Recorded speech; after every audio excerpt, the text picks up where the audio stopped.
আমাৰ ভাৰতীয় জনতা পাৰ্টি নলবাৰী চেৰফাং মণ্ডলে আয়োজন কৰিছে executive committee meeting.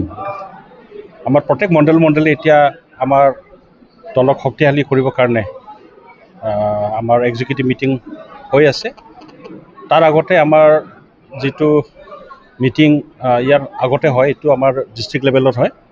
District executive মিটিংটো হৈ গ'ল, তাৰপিছত আমাৰ 10টা মণ্ডলতো আমাৰ এক্সিকিউটিভ মিটিংটো হ'ব।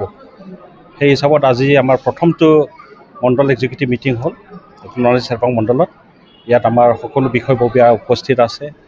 আমাৰ কাৰ্যকৰ্তা, শক্তি কেন্দ্ৰৰ আহ্বায়কসকল আছে, বুথৰ প্ৰেচিডেণ্টসকল আছে আৰু আমাৰ মৰ্চাৰ সকলো কাৰ্যকৰ্তাবিলাক আছে। ইয়াত উপস্থিত আছিলে আমাৰ নলবাৰী চেৰফাঙৰে MCLA আৰু BTRৰ EM সজিত তাঁতী ডাঙৰীয়াও। বিভিন্ন আমাৰ আগন্তুক যি কৰিবলগীয়া কাম দলটো আমাৰ শক্তিশালী কৰিবৰ কাৰণে সেইটোৰ ওপৰতে আমাৰ আলোচনাটো আজি হৈছে। এইবাৰ নিৰ্বাচন কাৰ্য জয় হ'ব? নিৰ্বাচনটো আমাৰ যোৱাবাৰো ইয়াত বিজেপিয়ে জয় হৈছিলে আৰু নিশ্চিতভাৱে এবাৰ বেছি ভোটত আমাৰ বিজেপি ইয়াত জয় হ'ব। দেখিবলৈ পোৱা গৈছে নলবাৰী চেৰফাং আৰু বিভিন্ন সমষ্টি নাই, UPPLতো আপোনালোকে এনেই জানে, জইন কৰিলে বা এনেই সোমাই থাকিলেও মানুহৰ পৰা যিটো ফিডবেক আমি পাওঁ, সিহঁতৰ এতিয়া খুব ভাল এটা ইমেজ নাই বুলি মই ফিল্ডত পাইছোঁ বা গম পাইছোঁ।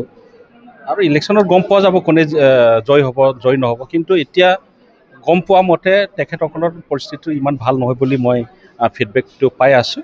বিভিন্ন সমষ্টিত তেওঁলোকৰ অলপমান দুৰ্বল হৈছে, জইন কৰাই আছে, তথাপিও ফিল্ডৰ যি ছাৰ্ভে তাত আমি বিজেপিটো আগবাঢ়ি আছে বুলি মই গম পাইছোঁ। আমাৰতো 10টাত 10টা যোৱাবাৰো দিছিলে কেণ্ডিডেট, এইবাৰো আমাৰ 10টাত 10টা কেণ্ডিডেট দিব। যোৱাবাৰৰ কথা আছিল কি আমাৰ দলটো ইমান শক্তিশালী নাছিলে, তথাপিও 0 আছিলে তাৰ আগত। যোৱাবাৰ 10টাত 10টা দিয়াৰ পিছত 4টা আমি জিকিছোঁ আৰু এইবাৰ আমি আমাৰ দলটো শক্তিশালী ইতিমধ্যে আমি কৰিছোঁ।